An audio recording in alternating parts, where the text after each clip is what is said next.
Glad to see everybody. Let's talk about a couple of things before we get into the agenda. Number one, we'd like to congratulate Ben on his appointment as the permanent director of the Park and Recreation Department.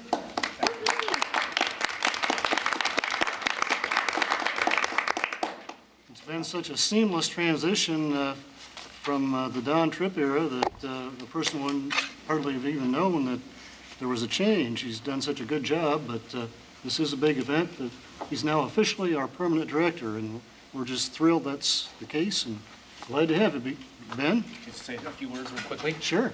I just want to thank all of you for this opportunity. It's been a dream opportunity to get this job here to be the director of Parks and Recreation in Des Moines. Don was a big part of my molding and mentoring, but I want to thank Don if he's listening for some reason. And then also that beyond the great parks and cemeteries and trails and recreation programs, this is a dream job for about anybody in our profession here in Des Moines.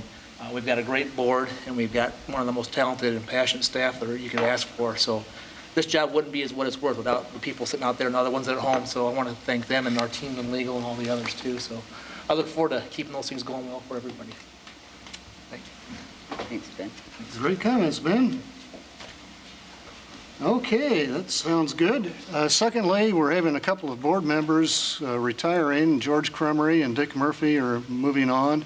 So there's a card going around, a thank you for each of them. So if you wonder what the cards are for, that's what it's for. And so make sure you sign it before you leave so we can get those off to them. They've both been great board members. We hate to see them go, but those things happen. And one other thing, our next meeting is normally on Christmas Day. And nobody seemed too excited about coming down here on Christmas Day, so we rescheduled it for December 10th. Hopefully you have all been notified about that, and that's the date that the most people were available who said they could come. So anyway, right here, City Council Chambers, December 10th at 5 o'clock. And there will be no executive committee meeting that month because the park board meeting is so early in the month. So cancel anything you've written down for the executive committee that month. Okay, now let's talk about the agenda. Is there a motion to approve the agenda? So moved. Second. Any changes, comments, corrections to the agenda?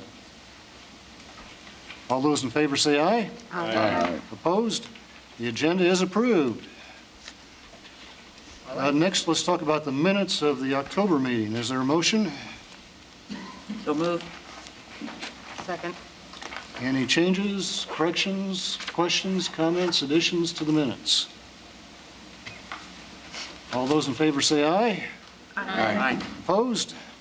The minutes for October are approved. Now we'll move on to Ben's report.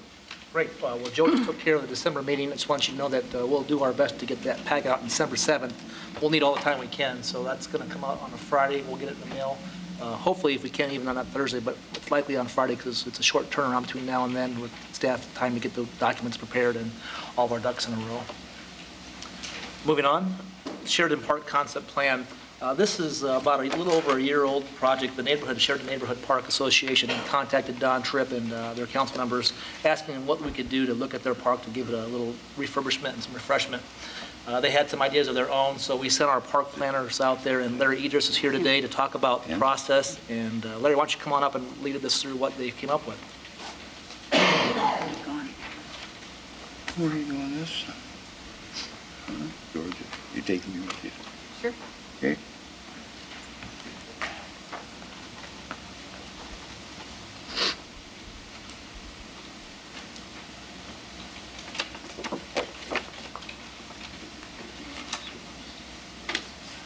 Okay. Chairman Galloway, members of the board, Larry Idris, Park Planner 2, here to talk about Sheridan Park. Just to orient everybody on the location. Sweetness.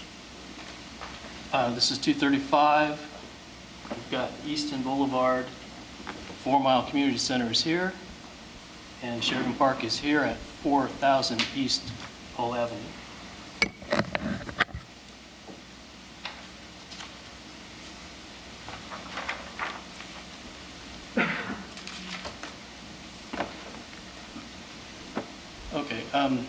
Sheridan Park is a 3.5-acre park. Currently has a restroom shelter built in the early 60s, tennis courts, a wading pool, some play equipment with a swing set in sand, a small half-size basketball court, and a pad for foursquare. As Ben said, Don Tripp initially met with the neighborhood back in last summer and to listen to their concerns and about the condition of the park. And at that time, he promised committed to spend $15,000 to do minor improvements to the park and also to do a survey. So postcards were sent out to everyone living within 1,000 feet to get their ideas of what they'd like to see improved at the park. And paper copies are also available at 4 Mile. A total of 70 people responded. 61% thought that we should remove the existing shelter and restroom building. 57% wanted to keep and improve the tennis court. 26% wanted to see the playground improved. And 24% wanted to see a new open-air shelter and a new splash pad. So on June 12th, we met with the Sheridan Gardens Executive Board and went through those results and then got their concerns as well. It was decided at that meeting that we'd go ahead and do a site plan for a concept plan for the park, and along with the cost estimate, and then get back to them and get their approval and their ideas of where we would start to spend the $15,000.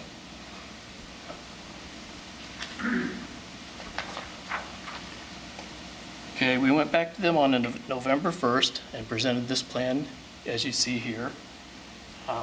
It keeps the tennis court, resurfaces and restripes it. It eliminates the open air or the enclosed shelter that's there now.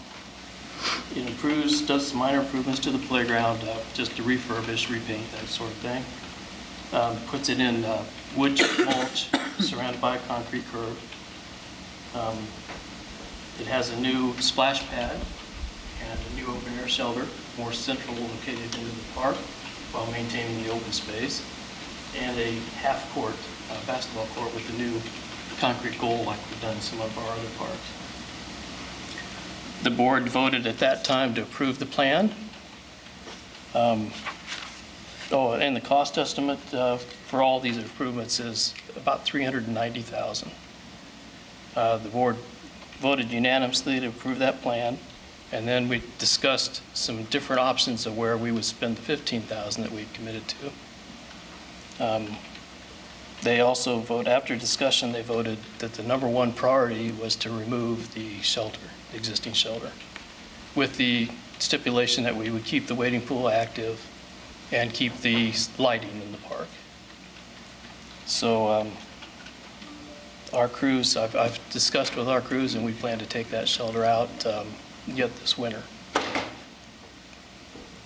Currently, the president of the neighborhood wanted to be here tonight, but he's homesick with a virus inspection. I talked to him this morning, and he wanted to express that the neighborhood is happy with the plan. They're excited to get started on the improvements to the park, and they are currently looking at funding options and donations. Are there any questions? Yes.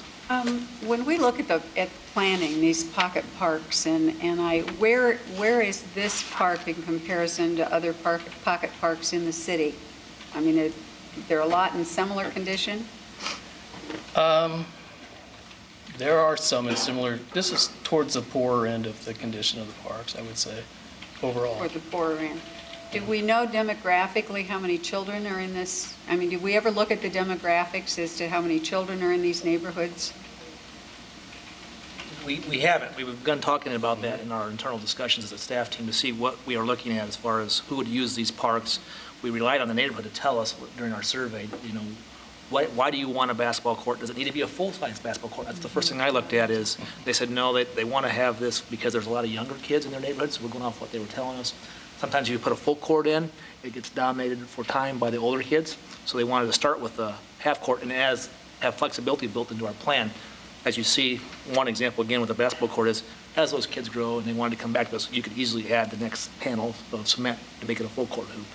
But right now, they're telling us it's a lot of young kids, so we're going off the word of what they've told us. Okay, and if you part of your $15,000 doesn't go very far. Right. But if you tear out that shelter house, is there any money to put any kind of a shade? Not at this time. Not at this time. There's nothing. One thing about concept plans, and I want to be real familiar with you here, that we're not calling it a master plan, we're calling it a concept plan because it's relatively easier to move it faster and it allows us to start going after grants a little bit quicker than going through a master plan process would take us through. And we want to work with the neighborhoods to tell them that obviously the city funding picture doesn't look real bright as far as extra dollars for capital improvements going for the next couple of years. So we want to figure out a system where we can engage the neighborhoods to help us raise money. We don't expect them to find the hundred thousands of dollars, but small things, we can price out these little elements. In the meantime, we can look for grants, we can talk to the council, we can talk to the board of supervisors to say, is there any engagement here that you want to help us with? So we're trying to figure out what that next funding element looks like for all these master plans and concept plans we have. And then the hard part of my office is trying to figure out how to spread that equally across the city.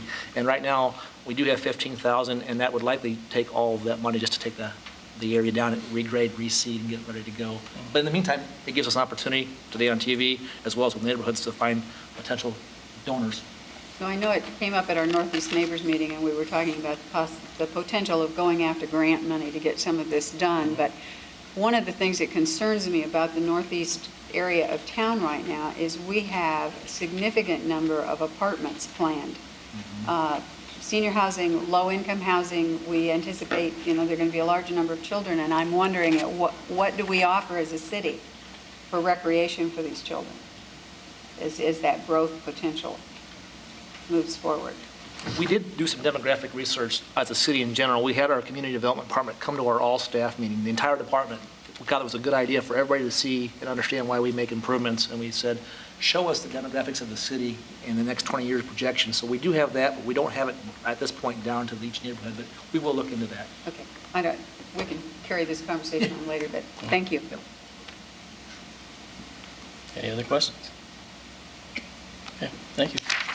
Well, Larry, good report. Before you leave, could I hand these cards to you, and could you circulate them around in the audience for George and Dick?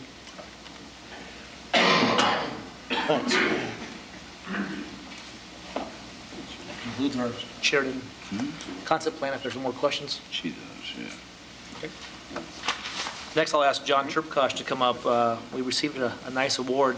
He'll tell you all about it, but one of the things you'll see coming from us more often than not now when we do receive awards is a little more presentation to you as well as the public to make sure we take full advantage of receiving these nice awards. Mr. President, committee members, excuse me, I got a cold, so bear with me if I have to cough. And then I wanted to talk a little bit about the award that we received here in October from the USTA, United States Tennis Association, Missouri Valley, Iowa District. It's basically broken down. The national organization is the USTA. It breaks down the United States into regions or sections. And Missouri Valley then is a 5-state area: Iowa, Nebraska, Kansas, Missouri, and Oklahoma. And then each of those out of that section is broken down into districts or states. All along that pathway, there are grant opportunities as well as award opportunities. And so that's what this particular award is for. It's from the Iowa district. It's basically is the governing body for tennis throughout the state of Iowa. And so they end up handing out different awards at different times of the year. This particular award is basically goes to any park and rec that has tennis facilities that they then review, look at programming-wise, et cetera, novelty, and then award it as such. And so this year, Berlin Tennis Complex was awarded the Facility of the Year by this Iowa district.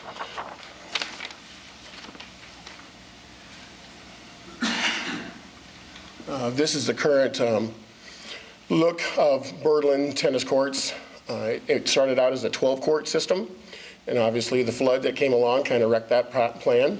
Right along here is the levee then that you see. that's been now expanded by the Army Corps of Engineers. And so one of the problems they ran into is that they needed to take part of the tennis courts, the 7 that were remaining there. Originally, this is 5 adult tennis courts, and they're all fenced in. And then this complex was 4 tennis courts, all fenced in, adult-sized tennis courts. And then this complex right here, or this fencing area, was just 3. So it was 5, 4, 3, so that was our 12.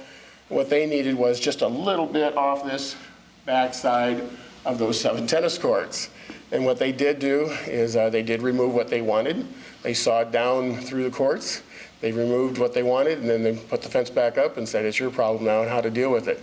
So the city did come to us, and they wanted to know what we could do with it. If we could still utilize it in any fashion, and I said yes, because this is the current concept right now for the tennis is to go ahead and have what's called quick start tennis.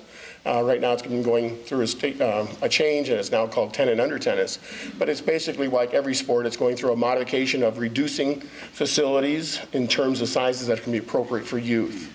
And we didn't have anything like that. What the USTA was doing was taking existing adult-sized tennis courts, like the 5 that you see here, and basically allowing people to go ahead and stripe them, paint permanent lines on them, modify those to go ahead and create those smaller courts for tennis youth players.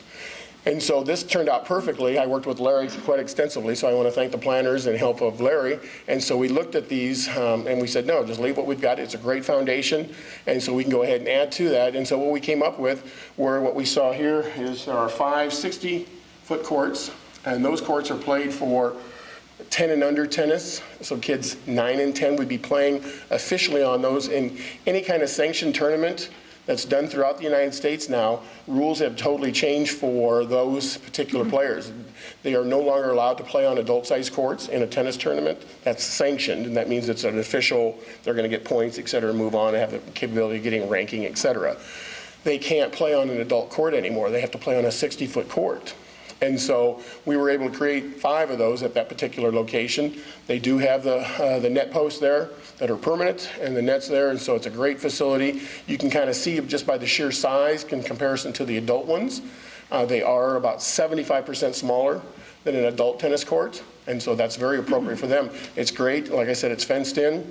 On the other fencing area, we looked at the 36-foot courts, which are these 5 in the back. A 36-foot court is designed for an 8-year-old and younger, 5, 6, 7, 8-year-olds. We start kids and we put them on a 36-foot court. And then we also had enough room when we started juggling around a little bit to put 2 pickleball courts in there. There was some interest by a lot of citizens playing pickleball at that time, if they could get a facility, and so we were able to go ahead and place in there 2 official pickleball-sized courts. You can see they really don't match up with a 36 or a 60, so they've got a unique possibility. In this particular fencing, there are no permanent tennis nets or posts. It's all flat. What we've just done is just went ahead and placed the lines there. So it's permanent lines that are now painted on, exactly what we need. And so for us, when we're using it for tennis, we'll bring in portable nets, and we have those. We have brand new 18-foot tennis nets that you just place up, and then they're ready to go at that point. We're encouraging parents to also purchase that equipment because it's now available through different means for them. So it's a great facility. Pickleball can do the same thing as well. One of the things we just wanted to mention at this point, this is the only facility like this in the state of Iowa, as well as Missouri Valley section, our region that we're in.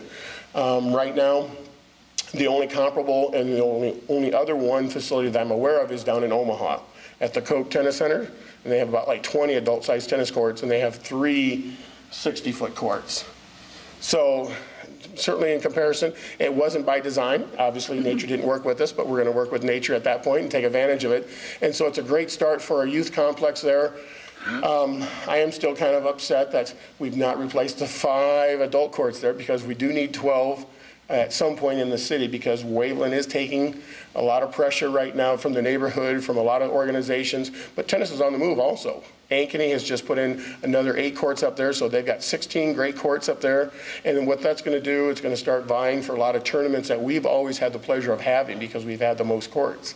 That's not going to be the case here anymore. Ankeny's now coming around with 16. West Des Moines, the high school, just put in 11. Norwalk, of all places, put in 11. So again, there's going to be a lot of pressure for different bidding, tourist events, et cetera. So at some point, we'll come back to you, I will come back to you and see if we can add back at least 5 more adult courts there and make it very viable for what we need in the summertime. But right now, like I said, Wayland's taking quite a bit of pressure, and it'll accomplish what it needs to be done. But I just wanted you to be aware of what's happened here. It's a great honor. And again, it's a great notoriety to know that we have one of the only main facilities like this in our entire region that we're in at this point. So there's a few other sites that I'm aware of that have standalone 60-foot courts, and they're places like Texas, Florida. And so it's great that we have that notoriety now that we can go ahead and promote and then again display, and that we were recognized for that.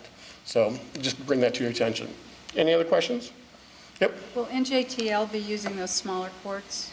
NJTL does not. NJTL we sent out to the pocket parks that you were talking about, just because, again, that's a free program. And so we want to go to where the kids are at in that particular case, rather than like our fee-based lessons. We try to bring those and centralize those at Waveland. Eventually, I've also talked to Larry about possibly using this site once we get it adapted for what I need permanents, because there's no storage facilities here, and it's going to be almost impossible to bring in teaching carts, rackets on a daily basis. In JTL, it's not that bad. I mean, it's like we send out 20 rackets, and so the instructor can do it. So we still go to places like Sheridan, Drake, et cetera, all those kind of parks, because we want to go to where the clientele's at that particular point. If they get interested, then we try to encourage them to come to Waveland for fee-based lessons.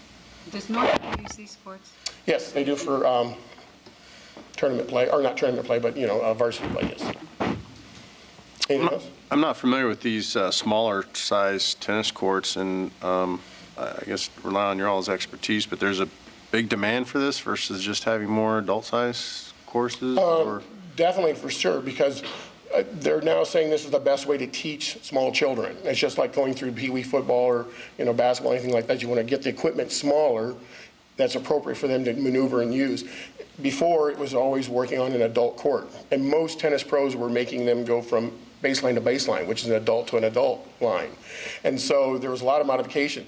Besides just the courts being smaller, there's a whole array of other kind of things. The equipment's gotten smaller. We use foam balls.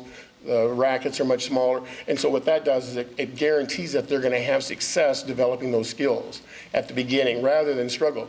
We don't even use a traditional tennis ball anymore. That's just for an adult. It's pressurized, it bounces, and it rolls fast. And so kids were always chasing balls. And so now this whole program does guarantee that they're going to go ahead and have success early on developing those fundamental skills of a forehand, backhand, even to a point to a serve. And this is actually a system that was started in Europe, and it's produced mega champions for them. I mean, finally, it's the U.S. that's finally figured out, hey, why is so many champions coming out of Europe? Well, this is the system that they dictate to all their kids. They don't allow them to play on adult courts. So it's not great for an adult. It is great because what Mr. Jensen was talking about, when you have tournaments or whatever's going on, a lot of people can go over there and still get some practice going on, even though when the 5 courts are busy. You can go over to the 60-foot courts and do volleys, do some of those close net things that you need to do to warm up. So it actually does have a lot of dual use. Anything else? Thank you. Great report, John.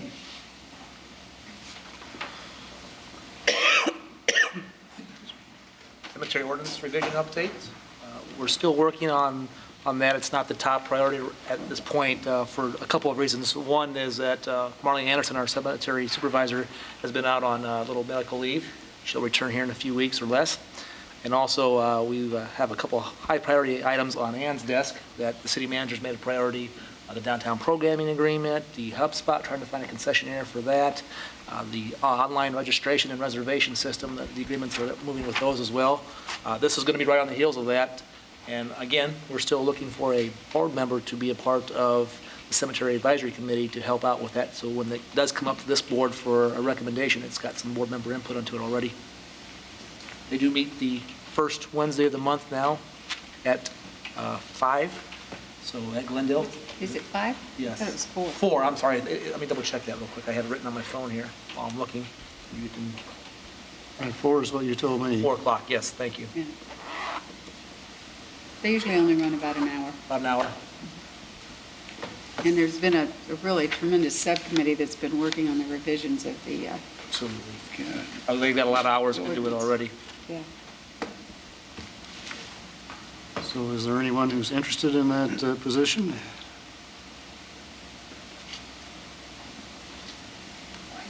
Okay, hearing no signs of interest, I think I may just be a little bit assertive and volunteer myself for that because I'll be going off from the Trails Committee because of term limits. So I may just go from the Trails to the Cemetery Committee. Because this is one thing I would like to really push through is this ordinance change. I think it's very important to bring the cemetery ordinances into the 21st century.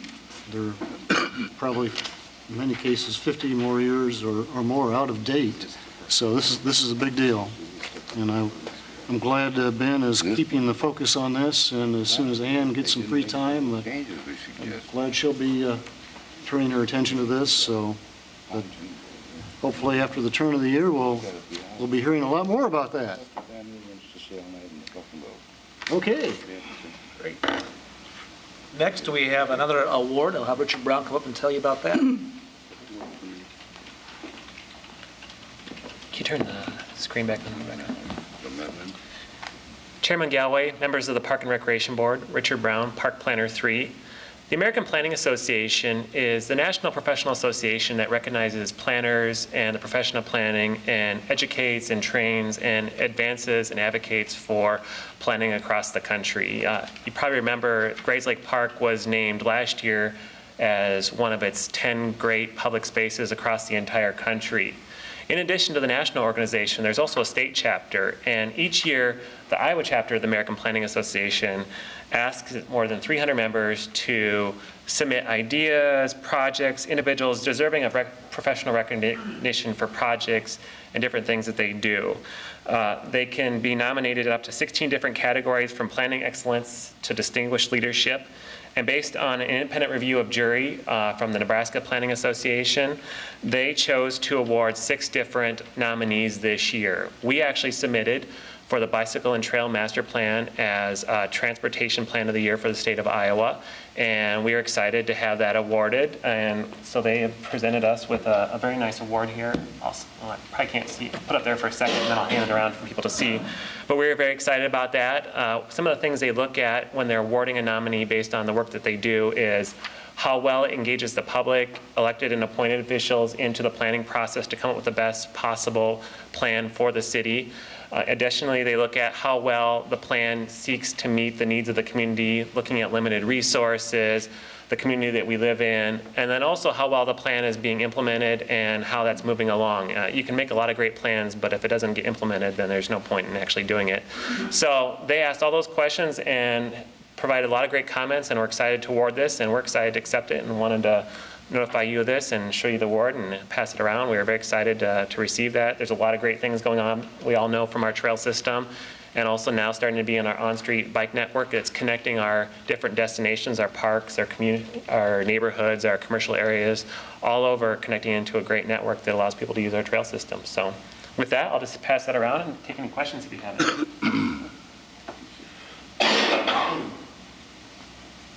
Any questions? All right. Thank you. Okay, that's great news, Richard, and good report. Bring us good news all the time.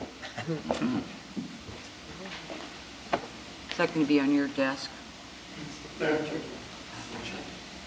that going to be on your desk? No. Luke chapter 74. Mine. Annie over there. Get ready, Annie. Okay, any other questions for Ben about anything in his report or any other subject? Okay, good report, Ben. Thank you. Next, we'll move on to receive and file item A, the Park and Recreation Chapter 74 amendments, which are the fees. Absolutely. I'm going to ask Tiva to come up here. This is a lot of work, and it's sometimes complex to understand, and there's no real easy way to outline this information. So this is our first run at it with you. You're kind of our first test group, if you will, to tell us if you understand the way we've outlined the information, and then if you agree with the fee changes. We look at fees for a variety of reasons. One, to look at the market rate to see what our competitors are doing and what the supply and demand will allow. Also, staff and customer feedback is another reason why we'll look at this.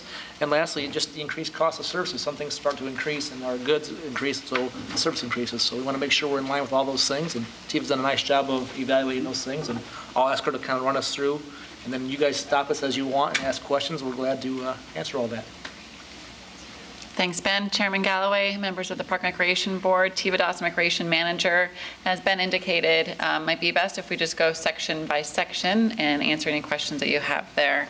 You'll also, in addition to sort of fee changes, you'll see that there are some items that are just kind of cleaning up, changing some of the language to make sure it's consistent. So, and some of the names weren't correct in the current code as well. So.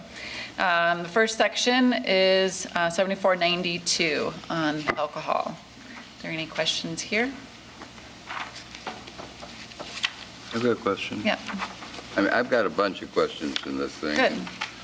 Please, Ben, don't get upset with me, okay? That's what you're for. I want your feedback. Okay. I want to take my grandkids to Greenwood Park, and I can't have a cooler with beer in it. Currently, ordinance, unless you're in the areas of exceptions, ordinance does not allow alcohol in the city parks. I'm in Greenwood Park. I'm down by the pond. I can't have, I don't drink, but assuming I did, I can't have a couple of beers in a cooler with their pop and Kool-Aid. That's correct, according to how the current ordinance reads. Okay. Yeah, we've had that rule in the books for some time. I know, and if that's something the board wants us to look at, we're more than willing to look at it. Yep. I would probably tell you that we've identified a few properties so we can control it. If you don't, you have all kinds of issues. Oh, no. From police to I extra maintenance, understand that. trash collection, and I understand that Absolutely. totally. I mean, I'm not going to wheel a keg in there or something, but, no officers here tonight, right? No, I mean, no police officers? We're on the air. We're on the air. Well, that's okay. Judy can read this. I mean, I just think that, any park is a problem, if somebody wants to do that. And further on down, like the plaza area around the Ruan Library, whose land is that? Is that the city's land? Is that the food prize land? the Riverwalk area right outside the World Food Prize is our area. I'd have to get But the the map to show you, plaza, but most of that Food area is Prize ours. Plaza is Yeah. city land? And that's a new property that will come online this year for the first time. Yeah. We're trying to identify that as a place where we know people want to have special events. That could be a wedding, for example, that will have a glass of wine with their event. Or like you had here at this building last year, you had the East Village Gala. Maybe they'll want to use part of the Riverwalk. That's why we know those properties are going to be, Have we run this by Ken Quinn and? This is the plaza that is on the east side of the World Food Prize. The garden that's on the west side is their property. Okay, so Yep. that's okay with the ambassador, okay?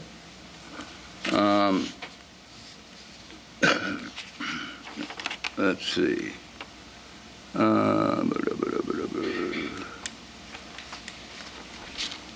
And then some of the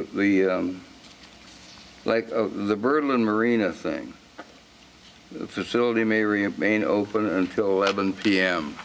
I think I had this discussion sometime in the past that families got a pontoon boat and they're out cruising on the river and da-da-da-da-da, and they come down river and they put it in their slip, and they want to stay there that night. They want to stay on their pontoon boat. Yeah, I'm pretty sure at that point, we don't allow overnight use of, in the boats on the marina, correct?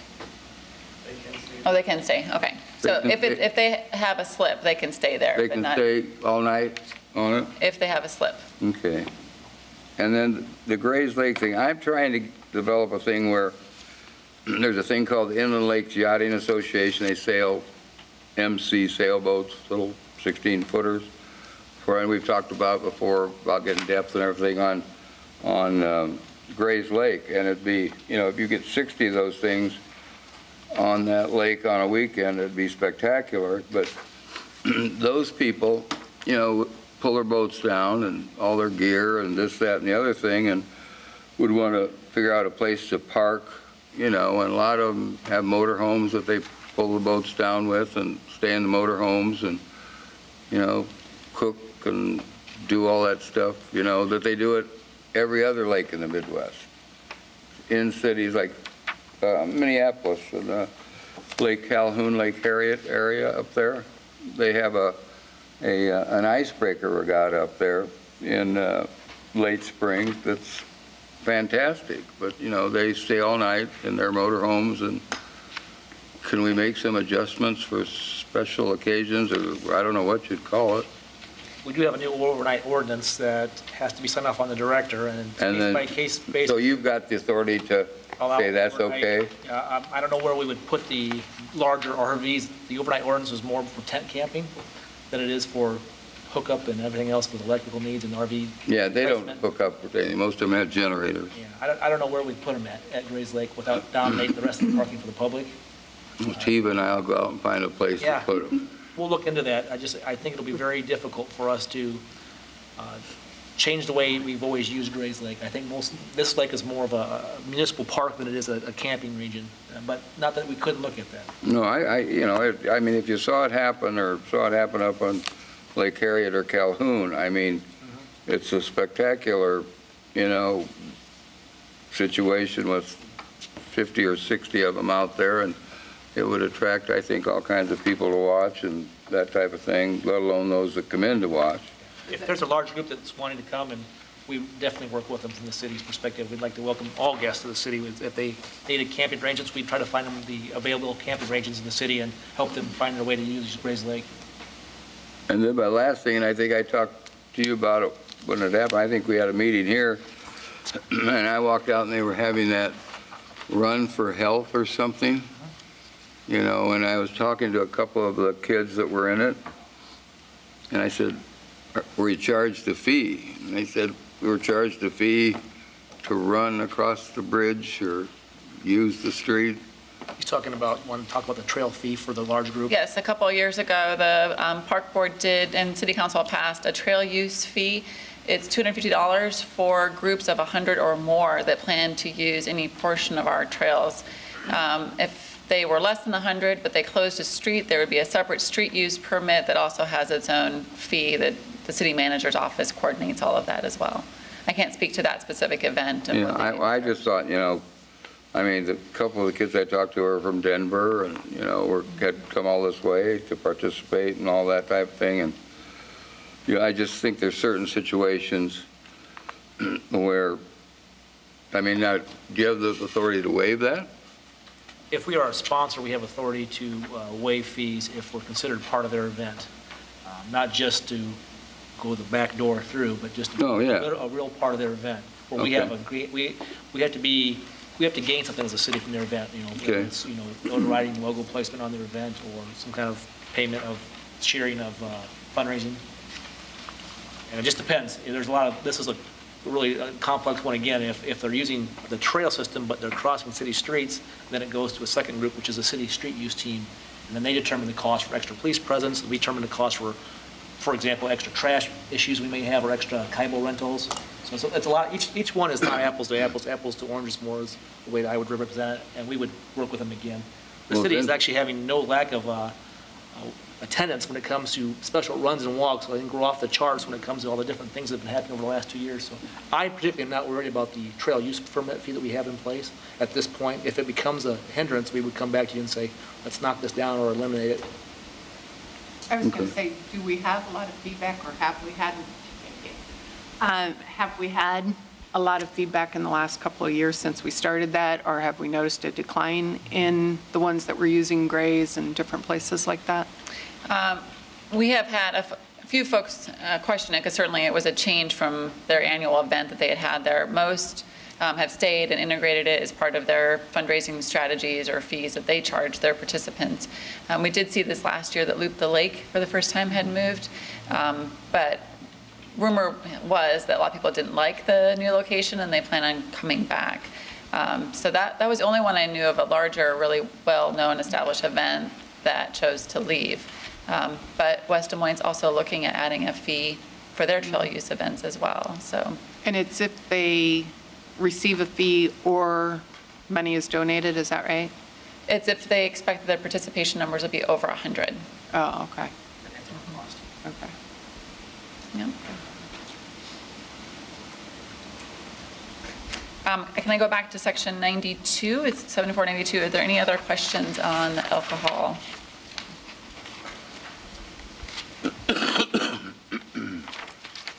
Okay. Section 74101, establishing the hours for the Riverwalk.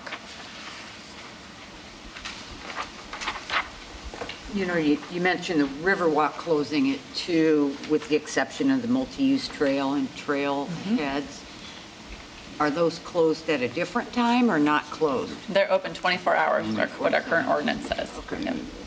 Okay. We did notice that for some reason Grays Lake hours are an exception, and that's not listed in here. So next month or a few weeks from now, you'll see Grays Lake added as another change we'd like to make. The hours have been established for years, but somehow it didn't get into the code. A big George, yeah. 74175, again, was previously deleted, and we're just again, cleaning up the code here to make sure it gets taken out. 74178, about the temporary concessions.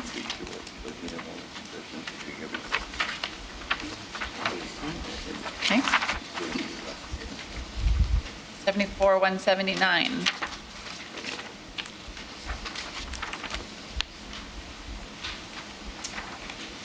See that? Your copy doesn't have that? You have this, are you looking at this copy? They're looking at the narrative. Okay, at the narrative, sorry. That mostly was cleaning up language, so it's not really a change in it was the Western Gateway Park and how things were delineated in that. So 74180, community center rates. Just a general question? Yeah. I'm assuming that you didn't just make these rates up. You did kind of a market analysis along the way. Yep. So what we're seeing in here for dollar amounts are competitive with our marketplace. Right, a number of things are taken into account. Not only John Hagner, specifically to this one, did a lot of research on what would be similar facilities in the metro area and what were their rates, as well as just demand. If we didn't have a lot of renters right now, we wouldn't look at increasing the fees, but we're seeing a huge increase in use of the space in terms of rentals in the last couple of years. So we think that we can get a higher price for them too. Right, okay. I can't believe it. Annie draft. And then I think the largest number of changes in 182. Any questions there?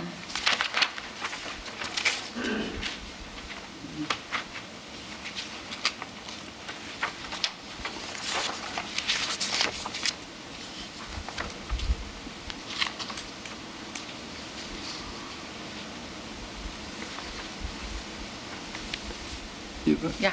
On concessions at the various parks, like County Park and those parks, does Big George have all those or different people? George has some, but not all of them. So he has the 2 sports complexes and I think it's 3 of the 5 pools. And actually the pools are going to be going out for bid again this year, as well as the concession at the beach, so at Grays Lake. So those are all done by a competitive bidding process. Because last year, one of my grandkids was playing in a thing at County Park, and here comes the team cooler, and the team Gatorade and all that stuff, and they stop. You can't do that.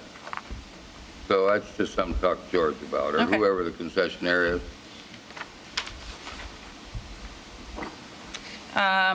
182, no, there's a lot there. 183? Just real quickly on 182, Okay. I want to tell you that we do have one that just draws my attention as we're trying something new, is we only have a few large open-air shelters. And you'll hear it a little bit, on shelter usage is going off the charts for us, and that's a good thing. We have more and more people using our shelters. And with a limited amount of large shelters, like the example in here, which is Crevero, we thought we'd try a little extra fee. That way, they'll be open for the people that have the larger families. That way, the small families don't just take that one right away, they'll go to other ones. And we'll just kind of experiment with that and see how it goes. It makes a lot of sense to us, and we want to make sure you understood that.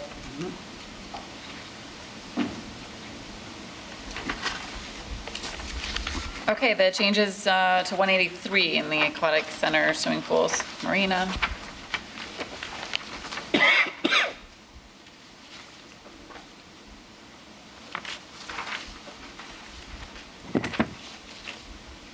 185.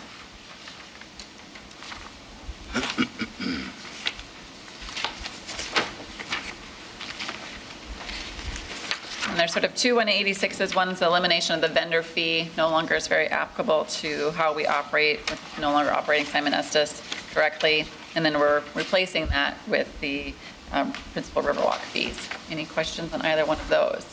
86, 186.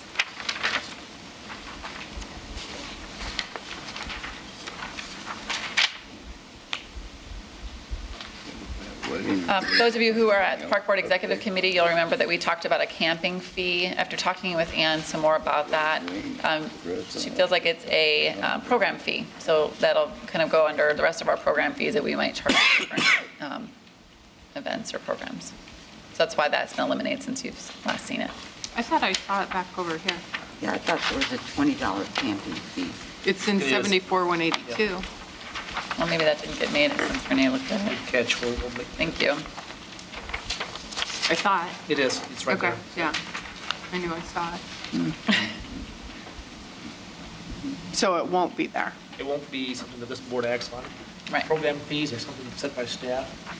Oh, okay. You know, if we have a major change, we're going to use you, like as an executive group, to Yeah. talk to you and say, here's something new. It could be a community garden if you want to try. You read your pulse on it. You're usually a good read of what the general public would think too. So, but those generally come from our offices, but we'll look for opinions too. So that hasn't been set then? It will be. Will be. Gotcha. Yeah.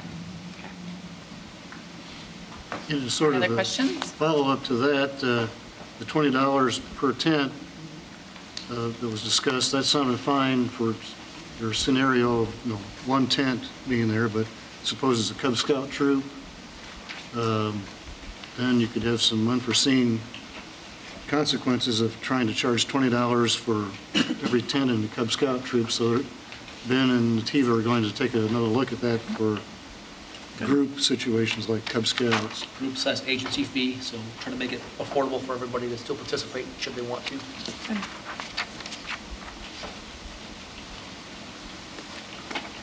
Any other questions? Suzette? I applaud all this work. This is, dealing with detail like this, it's easy to get lost in all the numbers, but I wonder, do we put this in a simpler form for the community? So it's not an ordinance form for people who wanted to, Right. who'd want to come in and pick up information about rental of our facilities or Correct. fees. Right. Yeah, obviously there's a season swim pass kind of information that goes out about our swim lessons and purchasing a season swim pass that's separate from someone who might pick up a brochure about our rental facilities. So all of it gets distributed differently in different marketing areas. In terms of the community center, it's a very different thing to rent out than not the average person looking for shelter rentals maybe would want. So yes, no, this is it's the legal jargon here, yep. Thank you. Yep. Yep, good work. All right, thank you. Okay, great job, Tiva. Well, there is a lot of fees moving in here, so I know how it is to look at it now. If you have questions in between the next board meeting, you can send them to my office or Rebecca's, and between Rebecca and I, we'll get with Tiva and we'll make sure that we're all on the same page and answer your questions. So go ahead and feel free to keep contacting us on this one. So the plan is to vote on this next month for final action? If you're comfortable, we'd be willing to recommend that next month. Just the process for this type of thing is usually 2 meetings with you, and it can be up to 3 meetings with the city council. So it takes some time to get to the city council on fee changes as well. So there's plenty of opportunity left for the public to weigh in. If they don't catch it here, it'll be on the council agenda as well. Okay, great. Is there a motion to receive and file? So moved. Second. Any further comments or discussion? All those in favor say aye. Aye. Opposed? It is received and filed. Next, we'll move on to receive and file item B, the shelter presentation. Jim Smith's going to walk up and give you a nice PowerPoint presentation on our shelter usages and our shelter program. But as Tim's walking up here, I just want to give him a little applause from my office because Tim just took us on last year. He did a lot of great things in 1 year. He's got his mind around the operations, and he's improved the customer relationship with our shelter reservation program to the point where we get very few calls. Like in the past, we would get a lot of calls with our on-call program during nights and weekends saying, hey, the breaker's out and there's no power here, or there was trash left behind by somebody else. And I bet I only had 2 calls all year. And you'll see the numbers here, which will amaze you even more. So Tim, great job, and I'm looking forward to seeing Thank you. what else. Thank you, Ben.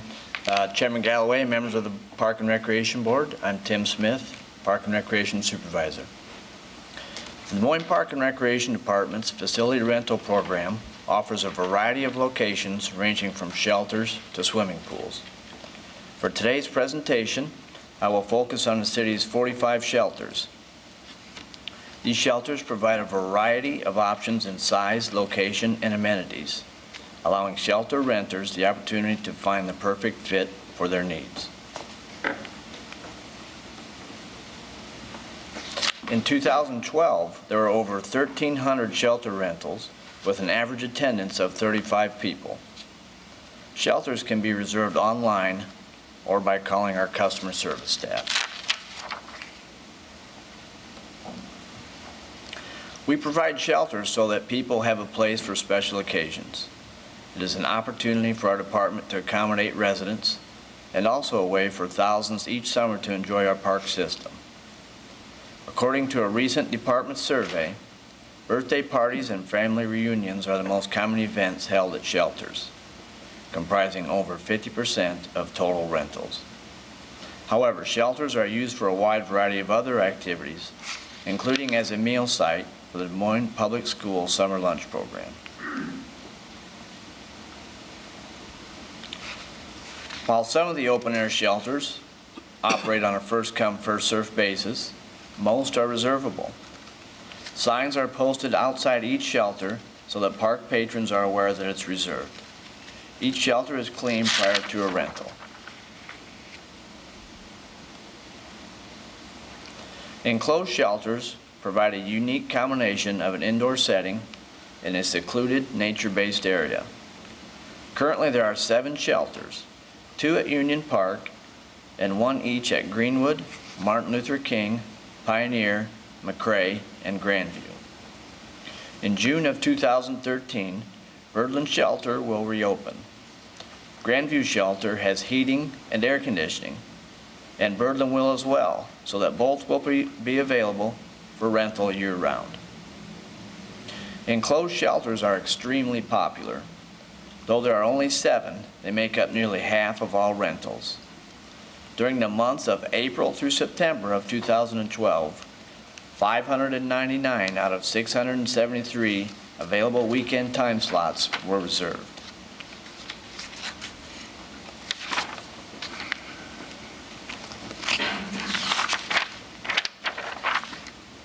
In 2012, the shelter rental program became the responsibility of the Recreation Division, which focused on ways to improve the customer's rental experience. A variety of improvements were implemented, including contact with the customer the week of the rental, greeters that meet the renter on site to open and inspect the shelter, customer service cards given to each renter with contact information should problems arise during a rental, and evening and weekend on-call staff specifically assigned to address all rental-related issues. These measures have combined to make great improvements in the rental process.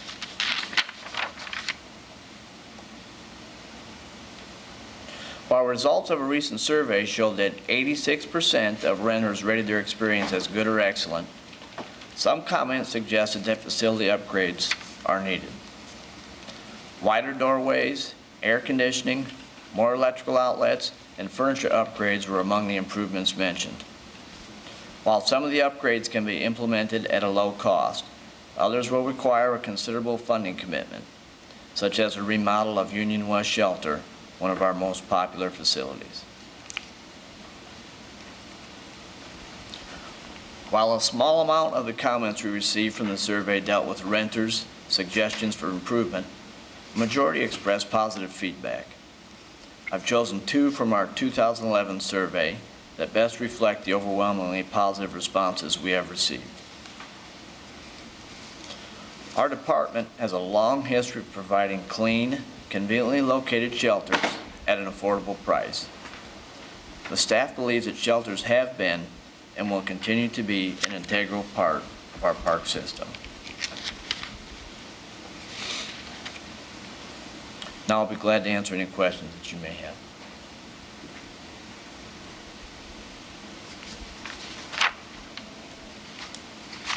Nice job. This is it. Yes. What would you consider to be the most expensive part of the upgrade? Would it be bringing in more electrical to some of these? Potentially, yes. Unfortunately, there are a shelter, and the one I can think of is Union West, that will provide, or excuse me, will require some considerable upgrading. For instance, Union West has shelters with windows that basically are barred in. Have been there for quite some time. Those would need to be removed. There's some outside the facility, there's a little bit of deterioration along the walls. I'm no expert on what that would cost, but I would assume that would probably be our most expensive upgrade. I can understand the doorways because I'm making the assumption that they don't meet ADA requirements. That's correct. Ben probably know more than myself, but some of these have been around for Long quite time. some time. And the populations have changed, so you're probably right. I think you see with the usage and your direction during our last budget cycle and the previous budget cycles, we've all kind of had an emphasis on investing in what we already have. And with this being one of our core services in our department, we really need to start focusing on this. And you'll see at capital time that we invest more money and project more money as long as you as well as the council approves that to upgrade some of these shelters. We have the first one taking place over the winter Birdland, and that will give us a good look at what we should expect going down the road. 'Cause that's one of the older ones as well, and that's getting an overhaul, new roof, new paint, new flooring, new kitchen. So that'll give us an idea. Thank you. Any Thank other you. questions? Okay, great job, Tim. Thank you. Keep up the good work.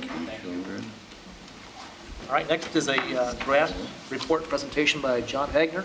You're all familiar with this program, and there's a little marketing flyer in front of your desk tonight, so feel free to take that with you or peruse through that while John's highlighting the highlights of this.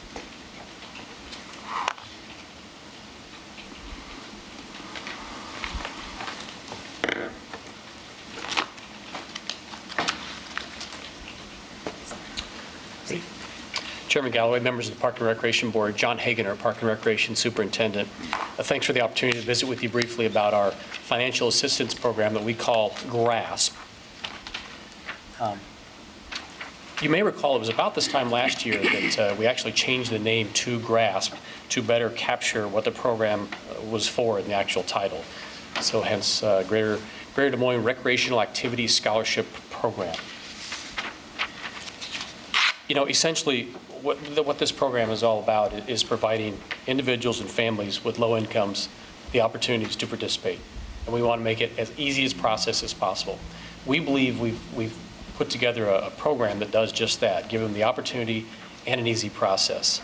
Basically, individuals that meet income guidelines, and you can see there on the left-hand side of your slide there, they simply fill out a one-page application and to self-declare, and then they qualify. They fill out those applications either at the Community Action Agency Center, which is located on 6th Avenue, or our two community centers, Pioneer Columbus or 4 Mile Community Center, or our Park and Rec Administration Office. They fill out the application, and then they're issued, participants will receive a card. You can see we have a kind of a picture of the card up there. They put their family's member name, the age. So then they take this card, and then when they register for these programs, they receive discounts on, you can see the following Park and Recreation program. Excuse me, John, can you go back to the last slide you had? Yeah. Just a question, because the pamphlet you've handed out to us have different income guidelines for the family members. Like the family of 4 that you're showing on the screen is 50. Absolutely. In the brochure, it's 52. Good catch. Thank you very much. This is actually, what I'm presenting to you is the 2012. That's the Okay. 2013. All right. Thank you very Thank you. much. Thanks for reading that and recognizing that. So yes, this is the 2012 guidelines, what you see in front of you. The brochure at 13. So thank Okay. you. Thank you. So you'll basically get that card, and then you'll present that card, and as I suggested, you'll receive discounts on our Park and Rec programs. You can see as much as 75% or 50%. I want to give special recognition to, many of you are aware that the Science Center, the Blank Park Zoo, as well as the Brenton Skating Plaza, they participated in this program last year, and again are committed to it again this year in 13. And when people present these cards, they also give them a reduced fee. So kudos and thanks to those partners as well. So they have the cards. The number of cards issued, you can see from 2012 to 2011, we gave away more than 800 more cards in 12 than 11. So I think some good things are happening. Now that's cards that are issued. Use, this next slide, you can see, this tells you what and where people use the actual cards. You can see we had a significant increase in swim lessons and the swim season passes, as well as the the shelter rentals. So in 2012, we had almost 700 more, or close to almost about 71% or so of an increase. How we got that increase, you can see we promoted the grass program in the following ways. Again, thanks to Jen Fletcher, our marketing supervisor, for her help and obviously helping us get the word out. New for 2013, probably the biggest change in 13 is we will begin the program and already began the program October 1st.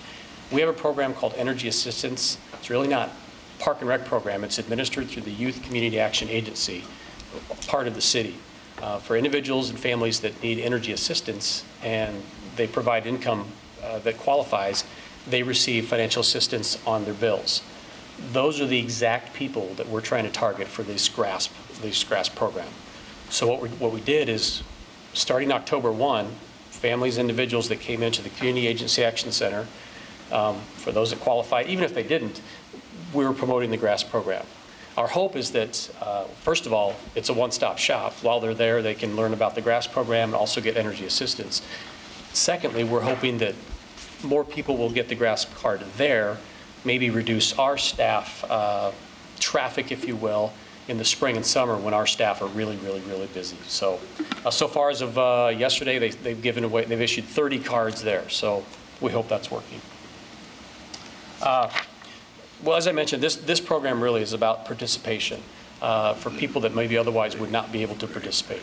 I want to give a special thanks to the Friends of Des Moines Parks. Joe's a part of that. I know Dick's a part of that as well. In 2012, they gave $9,500 to this program, to dedicate really to specifically the swim lesson program. So thank you to those folks for your continued support. I'll just close with some of you were with us at the last summer. We had the public input meetings regarding the fee subsidy reduction at the pools. And it was at one of those meetings, there was a gentleman that came, he was actually at the zoo. And he went out of his way to tell us that he had lost his job, that he was a stay-at-home he was a stay-at-home dad, and that he would not be able to participate, his kids in swim lessons, had it not been for this program. So on behalf of his family and the other, 1,661 folks, thank you for your continued support and the support of the GRASP program. So I've given you, and Vince has already seen it, the 2013 GRASP brochure. So are there any questions? Be happy to field at this time. Compare with the overall usage, and what's the percentage of it? Sorry, people who use the GRASP. What was your Compare question? overall the usage of different programs. For example, swimming pool. So how many Percentage people? wise. Yeah. Percentage-wise. How many entries and? That's a great question. Yeah. So yeah, this. So I know a lot of people use it, but if give us some percentage, I mean, will give us a better idea. Is compared with the overall usage, what percent the service we are providing. We don't have that information today, but I understand you're asking for. We can gladly put that together to say, for example, this is how many people participated in swim lessons last year. That's right, yeah. And of that, 732 represents this percentage. Or 20% of them Yeah, use sure. this program. Remember how many off the top of your head swim lessons last year? Let's say 100. Yeah, that sounds right. I mean, just to give you an idea, off the record here, just off the top of my mind, that's about half of the swim lessons. But let us get the numbers to you Yeah, officially. that'll be interesting. It to is. see. Yep. There's a need, and we know that in this community right now, all across the nation, actually, there's a need for a program like this. John, it appeared from the increase from 2011 to 2012 that you're making better contact. Have you worked with the Des Moines Neighbors, any of those groups, to get the information out to their community, to the communities through that network? The Des Moines Neighbors, not specifically. I went to the neighborhood association that I'm a part of, and certainly can distribute it there, but that's a great idea. I just think that it's the more people that are aware, then the more people that might, be able to access the information. Because I'd certainly take this brochure to our Northeast Neighbors group and would share some with the different neighborhood groups that come to that. Yeah. But Des Moines Neighbors, all of those groups are part of. And Thanks for doing that. We can get you more brochures if you need to. Thank you for doing that. We can get some electronic information to Des Moines Neighbors. It might be helpful if they would allow us to do electronic information, because the budget for this program is pretty small for marketing, as you can imagine. So I can, it's not copyrighted, I could print this out? If you could have the energy you want, we'd be glad to get the word out, but we'll definitely follow up with Des Moines Neighbors.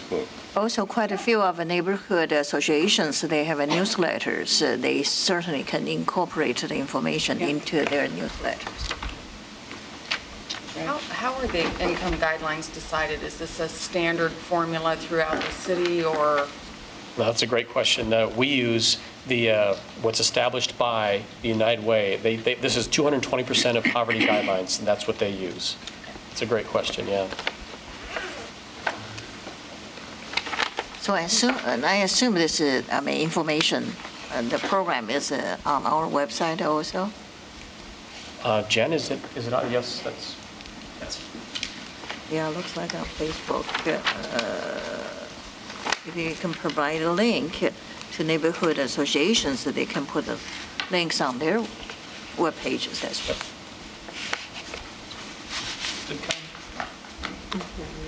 Other questions? Okay, great report, John. Now, I think I forgot to have a motion to receive and file item B. I think I dropped the ball there, so is it okay if we just do a combined motion for B and C to receive and file?